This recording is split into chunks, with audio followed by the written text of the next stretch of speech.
Okay, hello. I'm Janie Perry of Happy Being Nutrition and Wellbeing Solutions. I'm a Chrysalis Effect practitioner specialising in recovery, supporting recovery from ME, chronic fatigue and fibromyalgia. And I'm really happy to be joined today with the lovely Beverley Webb, who's also a Chrysalis Effect practitioner and specialising in the emotional area and trauma release. So Beverley, love you to introduce yourself and a little bit about your story and what's led you to become a practitioner. Thank you, Janie. Well, as you said, I'm Beverley Webb. I'm a Chrysalis Effect practitioner. And for me, my area I specialise is adults overcoming what we call adverse childhood experiences, or in short, ACEs. So that could be anything from bullying right up to what we call the big T's or traumas with abuse. So physical, sexual, emotional abuse, and even witnessing physical abuse. People don't realise, or sexual abuse, someone being bullied. People don't realise the impact it can have in childhood, but also going into adulthood. And as you said, we're recovery practitioners from chronic fatigue, and often our body has different illnesses, and it's the impact of what's going on underneath, emotionally, mentally, and it impacts on us physically. So how did I get there? Well, bit of a journey. Just to say, first of all, I had my own experiences of ACEs. So as a child, that I was brought up in care several times from a young age, from about 4. And then when we were sent home in between, my parents had had a very toxic relationship themselves, but they also, I was the eldest of 6 children that they kept, because my mum had another 2. Mm-hmm. So it was very much pulled between a lovely safe environment, because being in care for me was actually the best thing. And I can only speak about myself, not my siblings, but it gave me the basic requirements that every child needs. So it was a safe environment, there was food, I was nurtured, clothed, even loved. Whereas at home, I was the actual carer, and even from a young age. So at the age of 15, I wanted to be part of a normal family, and I was fostered. And sadly, I didn't know how to be part of a normal family. I hadn't learnt that role, because it's something that we learn. And it broke down within a year. So at the time, it hurt very much so, because it felt like another rejection. And that was compounding rejection from my parents. And at 16, you think, no, I'm not worthy enough to be loved. I know that's not true now. But at that time, I had those feelings. But I also, when I was going back into the children's home at 16, I had this innate resilience inside me, thinking, well, I can stay in the children's home for another 2 years, but at 18, I've got to get out anyway. So why don't I live on my own at 16, whilst I still have the support that you have? Because I was under court order, so I had social workers. Mm-hmm. So at 16, I was rehomed, and I was put into a hostel, and I had 6 months there. And after that, it's off you go. But for me, that was it. It was like, right, now I can make my choices. Off I go. Yeah. So I did make my choices, and I started work because I wanted to pay for where I was living. That was my security. Mm. And I worked very hard, and I went into management very young. And then I got my first mortgage by the age of 20. Then I went traveling, and I started all over again. And anything I did extremely well. This is where I'm going to go. Mm. And I'm not going to go backwards. I'm only going to go forwards, which is fantastic. But to do that, I also had learned lots of different ways of doing that. So I shut off. So physically, I didn't want to feel what was happening to my body. Emotionally, I didn't cry. You know, crying's weak. I would sometimes, like any youngster does, go out a lot and drink a lot. But there was no way that, you know, that's okay, I'm just having a good time. But what I was actually doing was shutting off shame and guilt. Because at that time, my biggest shame was the fact that I'd been in a children's home. or so I thought it was my biggest shame. It was my first layer, shall we say. And that part of that was because the first thing people would say is, what did you do when they found out that you'd been in care or were living in care? And I hadn't done anything, but it's that message that you're hearing. What have I done? And also people talking about kids in care, it's the way it's said and the expectations are so low. But what was even underneath that nobody had actually asked was about the fact that I was a survivor of sexual abuse. And that was by my dad and by one of my dad's friends. Like, when I say later, I was 4 by my dad when he started, and about 8 when his friends started. So that's why I was shutting everything off, because when we go into recovery, we realise that there's layers. And these layers, or like an onion, were very deep. So I was highly successful, and what I did for my self-medication was to work extremely hard. And if I was going to do it, I didn't just do it. I'd dot the I's, cross the T's, and do a bit more. That was my coping mechanism. And it was only when I had my children in my later life that my triggers really came. You know, I was faced with my triggers. And that was because I had a human being grown inside of me, in my body, that I detached from, but I also wanted to love. And it was through having children that I knew I didn't want to carry on the same cycle as what I'd learned, but then I was also responsible. And that's a massive responsibility brought on by myself as well. And to have my second child, who was a girl, was even, how would I keep her safe? How would I forgive myself if I couldn't be a good mum? And that's when I first went into counselling. And it was then that my body started really showing up. So I was always having mouth ulcers anyway, sore throats, anything to do with the mouth region. My diet wasn't very good at all. My self-care, yes, I looked fantastic. I'd be fully made up. My hair would be blonde and curly. My nails would be long. I didn't want anyone to see behind the mask. My mask or my body armour looked amazing. But inside, I didn't look after myself. And I kept crashing, and I was seriously ill. I had meningitis, shingles of the mouth, kidney infections. And I was also getting a lot of migraines, which now we both know, you know, that's all part of it. Yeah. But I'd get better, I'd crash, then get better, and then move on. But it was like a little tap was turned on. So I started with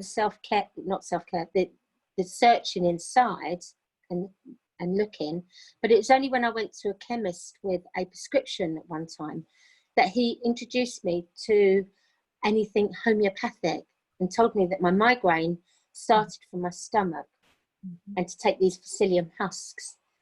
But I'll be very honest, Janie, it was like, really?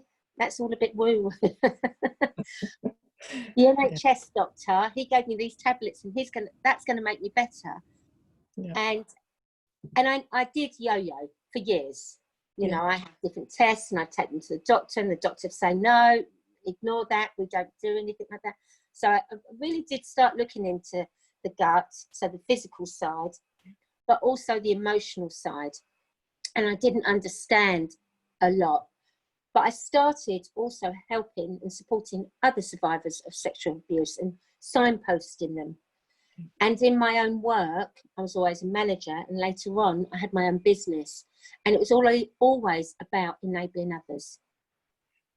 So that's always been my common theme. Sadly, the business did so well, it actually collapsed. It grew too well, but a big part of that was my own fear as well.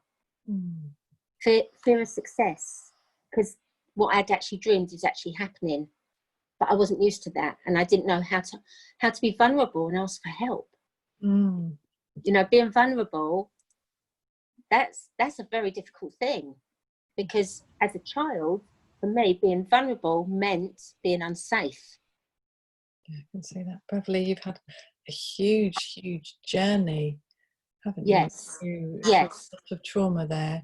through, you know, becoming independent at a very young age even, and not surprisingly driving yourself in many ways to, and sometimes that can be sort of that almost avoidance tactics, isn't it?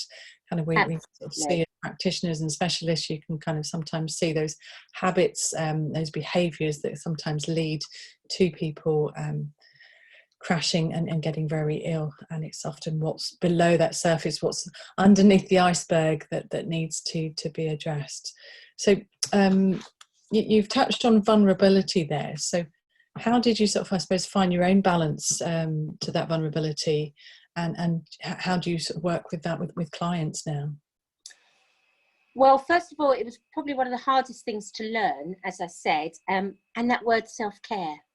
Mm-hmm. So as we know in recovery, the first stage is denial. I was in denial, you know, complete denial. You know, I was doing some of the things, or should we just say the surface things, looking at myself, having counselling, etc. But I wasn't following it through in all areas. I wasn't getting balance. I would either try and change my diet completely, like we all do. You know, I'm going to be really good this week.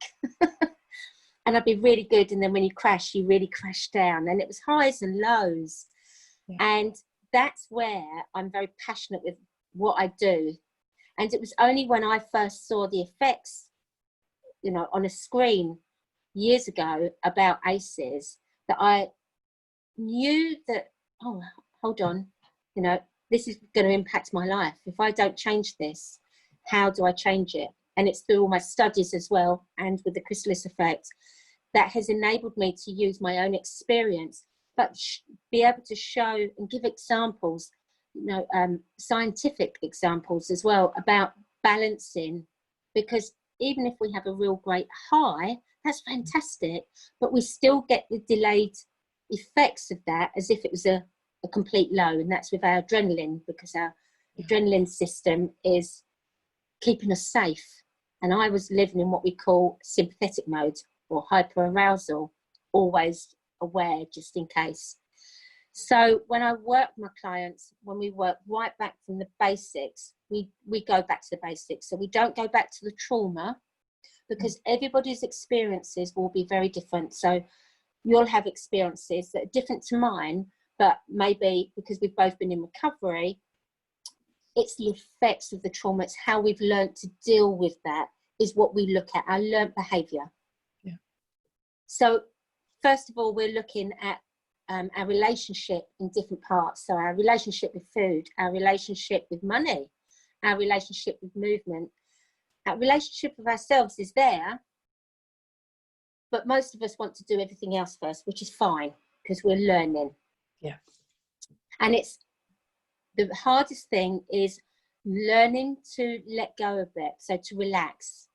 So switching off that adrenaline. So think of a sentry guard standing there, you know, fully on guard.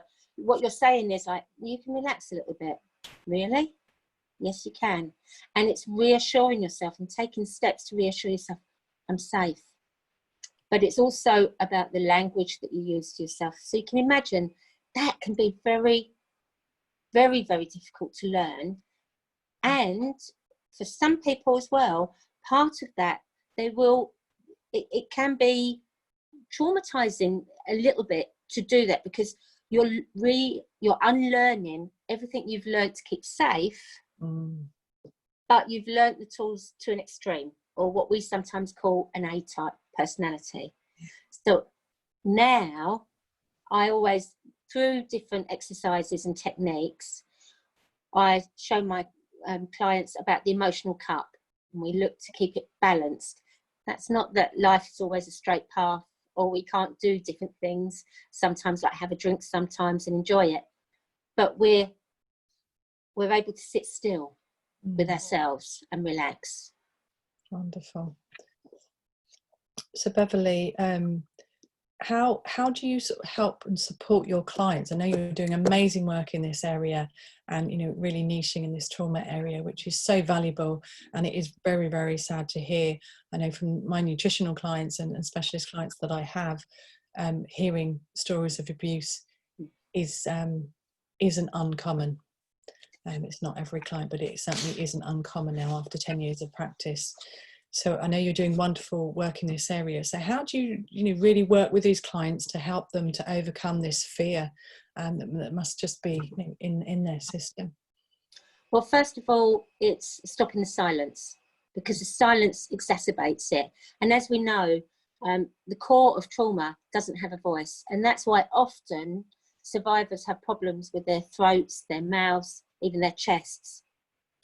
But actually trying to put it into words, and there's always a silence around. And silence does nothing more than exacerbates the shame and the guilt. And we think, sometimes, oh, I won't talk about it, that's fine. And it's not that you want to re-talk about everything as well that's happened, because you're staying in that loop. But when I first speak to my clients as well, I say to them, right, I'm not going to avoid anything. And I will say, I'm a survivor too. Most of them know it anyway, but I say, I'm a survivor too. I hear you. I know how that feels. And straight away, that gives that person permission to relax. They don't have to tell me everything. They know I'm going to get it. Not that I'm assuming, but when they're explaining something, they don't have to explain all the other bits. And sometimes I can be very direct. I can say, tell me about that dark hole that's inside of you. Talk to me about it. How's it feeling now? And because I've been there, I'm not saying that in the sessions we're talking about me all the time, but it gives that person, oh, okay. And also, like all of us in any recovery, there are times when we think, okay, that's enough. I don't want to go any further. Okay, I've done enough. Yeah. But that's when we can challenge a little bit more. We set those boundaries, but it's through challenging those times that you get the biggest breakthrough with your client. And that's for me, seeing my client reach that space when they start to unlock another layer is amazing. You see it in their face, you see it in their body, but knowing that I'm not doing it for them, I'm not telling them what to do, I'm enabling them in their own recovery for them to be able to trust themselves, which is a new learning in itself. Completely. Well, it sounds like amazing work that's hugely needed, Beverley. So thank you hugely for sharing your story with us today. Thank you for being the brave lady and stepping up and sharing to people that you are already a survivor of sexual abuse, and you're helping to inspire others to stand up and share their own story as well. Because as you say, breaking that silence is then part of that releasing and helping people to get over it and to recover. Yes. Lovely, so lovely to have you here today. How would people find out a bit more about you? Well, they can go on Facebook. So I do have a professional page, Step Forward Coaching, but I have my own personal page, Beverley Webb. So whichever one you remember, you can contact me there. I'm on Instagram, Step Forward to Have a Voice. Have a YouTube channel, Beverley Webb, Step Forward to Have a Voice. So a lot of people just watch for a while. It's not unusual to be watched for quite a while. And when I'm speaking live, often people come along, but at the moment we're using a lot of online. So if you Google Beverley Webb or Step Forward Coaching to Have a Voice, you'll find me very easily. Wonderful. Thank you for sharing with us today, Beverley. It's been an absolute pleasure to speak to you. Thanks for coming on. And thank you, Janie. Thank you. Bye-bye.